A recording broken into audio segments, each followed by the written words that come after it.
Alright, so for whatever reason, it feels like Amazon Prime is absolutely pumping out average, generic romantic movies. We have the After series. Prime is just an absolute wasteland for AO3, Wattpad, fanfiction, smart, whatever you want to call it, adaptations. On top of that, for some reason, they have a weird focus on Lucy Hale. Every second week, it seems like there's a new Prime original starring Lucy Hale. I don't know if they have like some weird exclusive deal with Lucy Hale where just like every 3 weeks she stars in like a new direct to Prime romantic movie. But the reason I say all this is, for the most part, all these generic Prime movies kind of fall into this lump category of like cheese that no one watches and everyone kind of makes fun of, except The Idea of You. I feel like me, for a lot of people, The Idea of You jumps out a fair bit because it's got Anne Hathaway. Oscar-winning actress Anne Hathaway has signed up for basically a Wattpad fanfiction movie. So instantly you're sitting there at home going, is this going to be good? Like, why would she sign up to this? I'm happy to report, like, this is actually pretty good. Now, is this like La La Land level of like romantic storytelling? No. However, genuinely as like a massive seasoned movie fanatic, I would take The Idea of You starring Anne Hathaway over Anyone But You starring Sydney Sweeney and The Fall Guys starring Ryan Gosling. Out of those 3, this one is my favorite. And you know why? Because I think this movie knows what it is. This movie is funny. Would you want to get Thai food with me sometime? No. Okay.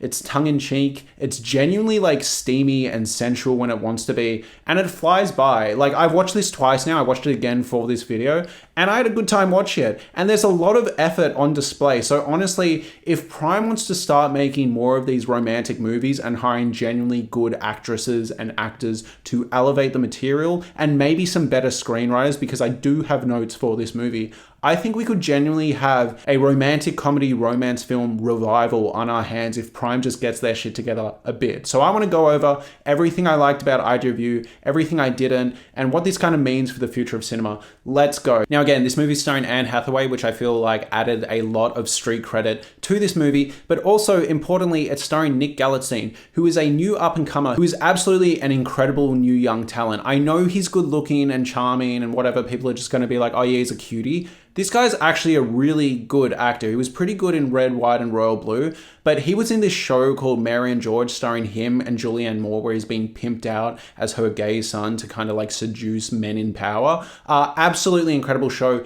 Absolutely incredible performance. And also, if you're looking for like some steamy Nick Galitzine smut, it's all in that show. Also, he was comedically incredible in the movie Bottoms. Genuinely a transformative comedic performance. I'm helping her with her taxes. Aren't you in 8th grade algebra? Well, I can't answer that question because I don't know how to read. She's asking you to your face. Fuck, that usually works. I really like this movie. I think it's really well constructed. I think all the performances are really good. And I think there's a few subtle writing moments that I actually really appreciate. So first off, pleasant surprise of the movie is how good the music and the music performances were. Now, yes, I'm not going to be walking around listening to August Moon's discography, all right? Like, the music's not to my taste. But in terms of making a movie and actually like making us buy the fact that these musicians are successful, I've seen other movies do it a lot worse. This music's catchy, the performances are fun, and the sequences like really well edited and well constructed. I also love that Prime made a real life Instagram page for August Moon. Again, it just adds more details to the movie. Basically, the movie tells the story of Celine and Hayes. Celine is a 40-year-old woman who is divorced from her ex after he cheated on her and left her for the mistress. She wanted to stay in that marriage, but he did not. Through various circumstances, she finds herself at Coachella, where she accidentally walks into the trailer of Hayes, the lead singer of August Moon. They have a very funny, very quirky little meet cute where he's like, "What are you doing in my trailer?" And she's like, "Oh my God, I just thought this was the bathroom." And he's like, "Oh, do you want to stay?" And she's like, "Oh my God, I can't. Like, I need to see my daughter. I'm not even meant to be here, but her father pulled out." And he goes, "Her father? Not your husband." And then they get interrupted. A great little moment. Then it turns out Celine actually owns an art store, and who would have thunk it? Hayes, the lead singer of August Moon, actually likes art. So he comes to the art store and visits her. And then they have this like little hilarious scene where he goes around and basically buys all the art. And she gets really angry at him because she's like, "This is art, all right? You're not just buying apples." To which he goes, "Actually, I want this art because I like art. On top of that, you've never seen me buy apples." Which I think the movie thought it was absolutely slain with that line. I don't know if it was meant to be like kind of a reference to "How do you like them apples?" But this is like a cringe line. Like, this does not work if you give it any like actual real thought, but like, go off. By the way, I do just want to talk about that scene quickly. People at home, do we think he actually liked art or not? At first I thought he was just pretending to be interested in art, and then that came out when he didn't know what like throwing the clay meant, and he thought it meant they literally throw the clay at the wall. But then later on he shows clear interest in spaghetti tiling, and on top of that really tries to have profound thoughts on art. So I actually couldn't tell if he did like art or if he didn't like art. Like, I don't know. What do you guys think? Obviously, Anne Hathaway didn't think he liked art. So skipping a few things from there, he basically buys the whole store and she goes, oh my God, you want more art? Well, you bought all my art. The only place you can get more art is this cute little warehouse in Glendale. And he goes, oh my God, let's go to Glendale. So they're hanging out at this factory in Glendale. And this was a missed opportunity in my opinion, because basically Anne Hathaway gives this tour of the whole Glendale factory, right? And she's sitting there going like, oh, this artist, you know, she hasn't released any of these works. She's not super proud of them yet. And she likes to remain anonymous. And I'm sitting there and I'm like, oh my God,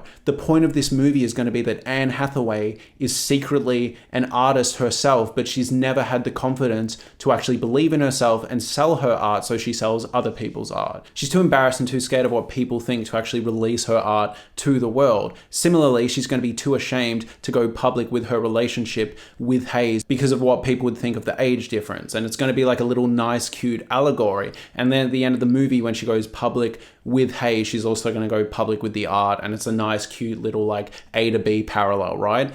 Turns out, no, it's just some random woman's art. Totally missed opportunity. So disappointing. I don't know why they didn't do it. It was sitting right there on a plate, and I was sitting there the whole movie waiting for this cute little moment, and it never happened. Like, was I the only one that thought that's where it was going? There's this great little moment. There are two pieces of art in this little section that I want to talk about because I got a massive funny kick out of it. The first one is the fucking calendar artwork, all right? Like, I know she gives this little profound explanation of like, oh, this calendar, this is one of her greatest pieces of art because it shows that she's just like us, all right? Like, even though she's this world famous artist, she still needs to take out the bins and check on her kids and, you know, do little chores and stuff. And I was like, yeah, that's a cool idea, but like, who on earth is going to buy that? Like, can you imagine a husband getting home and following the wrong calendar because it's just on the wall, being like, oh, okay, I did this, this, and this, honey. And she goes, I never asked you to do that. And he goes, yeah, it was on the calendar. And she goes, you fucking idiot. That was the art calendar. You read the wrong calendar. And he goes, why the fuck do we have an art calendar and an actual calendar?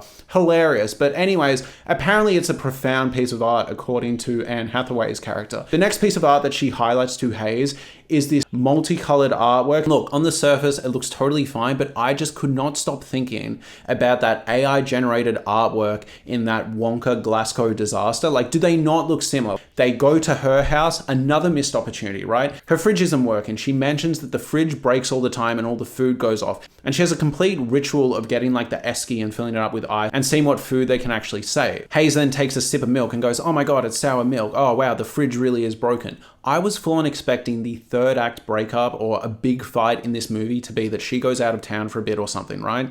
And then he comes home and actually redecorates the house, fills it up with expensive, fancy luxury goods, replaces the fridge with like a smart fridge with like a massive tablet or something, and she gets into her cute little artsy house and goes, oh my God, you filled it up with famous person crap. I don't need you to change me. This is all too much.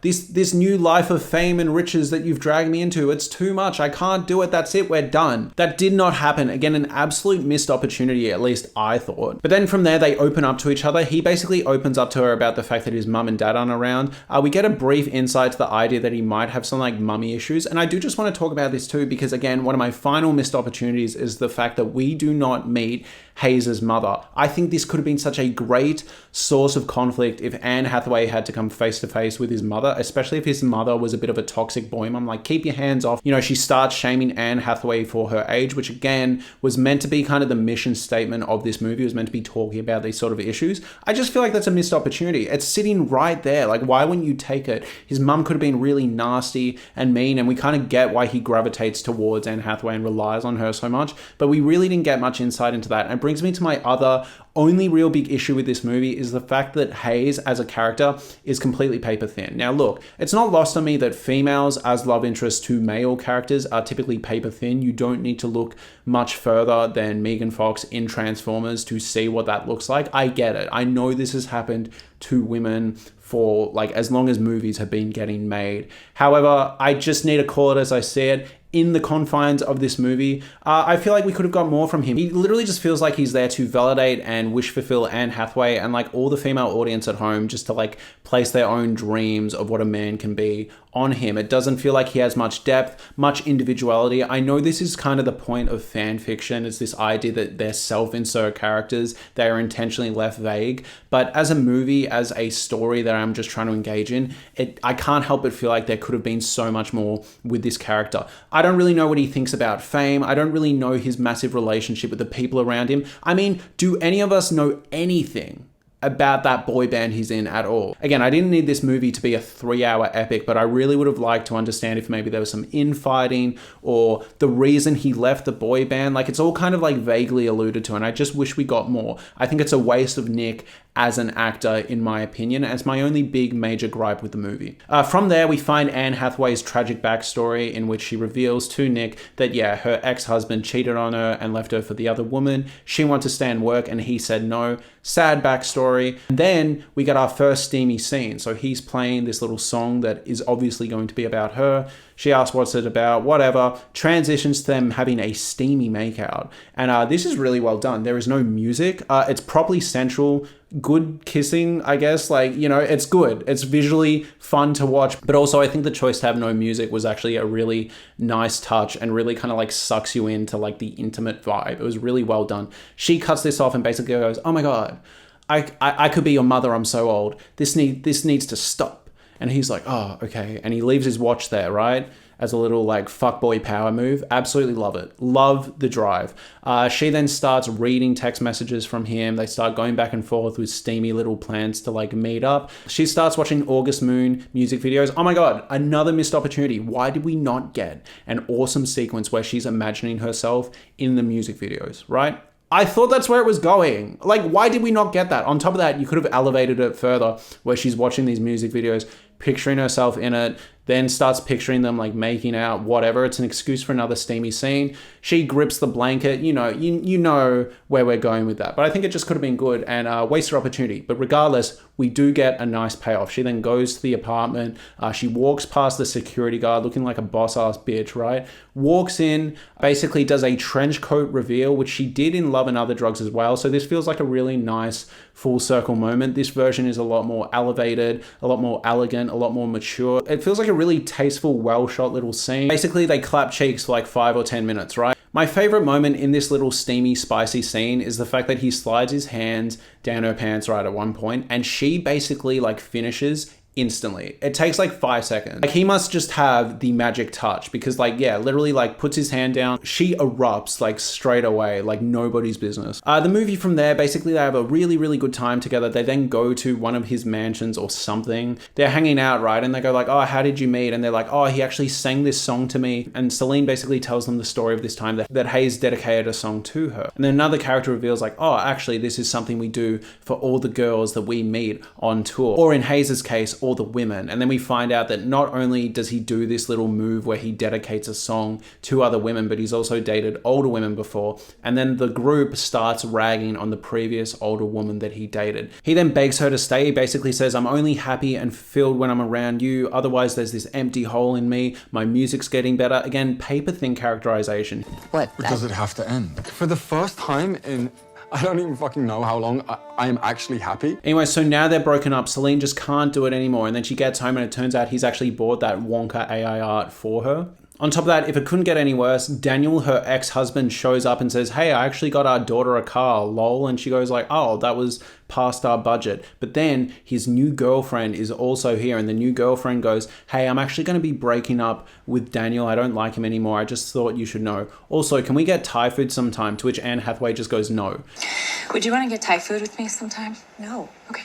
This is a great punchline. This movie isn't really that much of a comedy, but when it actually has successful humor, it's quite funny. This is genuinely like a good punchline. Next, scandal. Turns out a photo of Celine and Hayes has leaked on the beach. Anne Hathaway's reaction could literally be put in a montage with all of Mia Goth's and Jenna Ortega's like horror screams. Like, she genuinely has a visceral reaction. You know, do not forget, this is Oscar winner Anne Hathaway, all right? So when she has to scream and react to a paparazzi photo, she's gonna scream her absolute ass off. Also, I love the photo they've choose to be like the leaked photo, because it is clearly just a still from the movie, from the montage we just saw, or like a promo image. Like, this is not a paparazzi shot. Like, what type of equipment did they have to take that photo? I love this sequence where then she has to pick her daughter up from the camp, and basically a montage of like unhappy boomer parents basically coming up to her being like, yeah, fuck yeah, you catch that young dick, well done. Particularly, I love the joke where the middle-aged woman comes up and says, oh, can we swap places with her husband? So then Celine actually has to reveal to her daughter that she's been secretly dating this lead singer of the boy band for a few weeks or whatever, right? To which the daughter has like a pretty good response and goes like, oh my God, why'd you break up with him? I mean, like, was he a feminist? And Anne Hathaway goes, yeah, he was a feminist. And she goes, Mom, why would you break up with like a hot, perfect feminist? And like, look, I'm sure he's not a bad guy, but there has not been one point in this movie where we have established any like majorly feminist traits in him, except for the fact that he's like a consent king, I guess. Like, he hasn't been actively shitty, but this is just such a weird moment, because it's like, is he? Like, we don't know anything about him. I don't fucking know if he is, do you? Anyway, so then she goes to his studio and she's like, actually, I've thought about it. I want to get back together. He's like, oh, I need a moment. All right, I've had a moment. Let's get back together.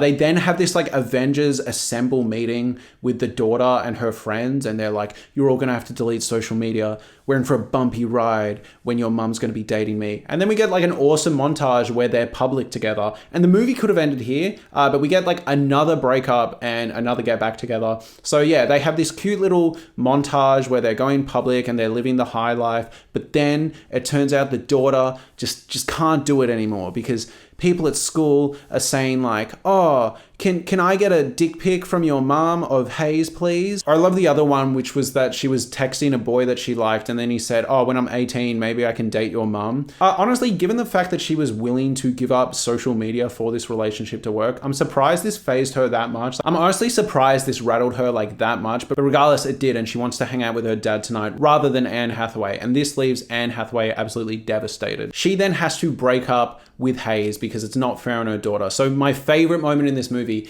is she drives to the airport, right? Hayes has decided not to go with his private driver because Anne Hathaway, Celine, is picking him up. So she goes all the way to the airport, sits there in the car. He gets in the car. She hands him basically his watch and a bunch of other stuff indicative of a breakup, breaks up with him, and then he has to walk back out of the car to the airport and then I guess get an Uber or get his driver to come get him. Like, why did you not just like pick him up and then have the breakup conversation driving home and then drop him home, or get him home and then break up with him in the house? Like, is this not the most like inefficient way, and also just cruel on him? Like, hey, you're getting a lift home. Actually, not only are you not getting a lift home, but you are getting dumped. Anyways, they're broken up. He still shows up that night and he's like, I can't live without you. They kiss under this little like light, and the light starts basically having like an RGB little like montage. It literally starts oscillating between a bunch of like RGB light settings. I know this is not in universe, I assume. I think this is meant to be a stylistic sort of lighting choice. I just can't help but feel like they're playing in like a 15-year-old Fortnite streamer's room. But basically they have an agreement. I'm gonna see you in 5 years, all right? When my fame has died down, when your daughter is living her own life and she's not going to be bullied by school kids, maybe we get back together. To which Anne Hathaway says, no, we both need to date other people. Maybe it happens, but we need to be prepared that it doesn't. The movie wraps up with this great little montage where she's going through TV stations and she stumbles upon the Graham Norton show. Graham Norton is actually in this movie. This isn't just like reused footage. He does a full-on interview with the character Hayes, and then Hayes does a performance of that song he's been writing throughout the movie that is dedicated to her. She gets the message, right? Like, she's sitting there and she's like, oh my God. I think one of the key lines in this song is like, we still have time. Anne Hathaway, by the way, it's been 5 years. She looks younger and he looks older, so it works out even better. And the movie ends with him showing up at the art gallery, and she smiles and the movie ends. And honestly, did this movie have a bunch of cheese? Yes. Did we need 2 third-act breakups? No. Could it have been better with all those suggestions I made?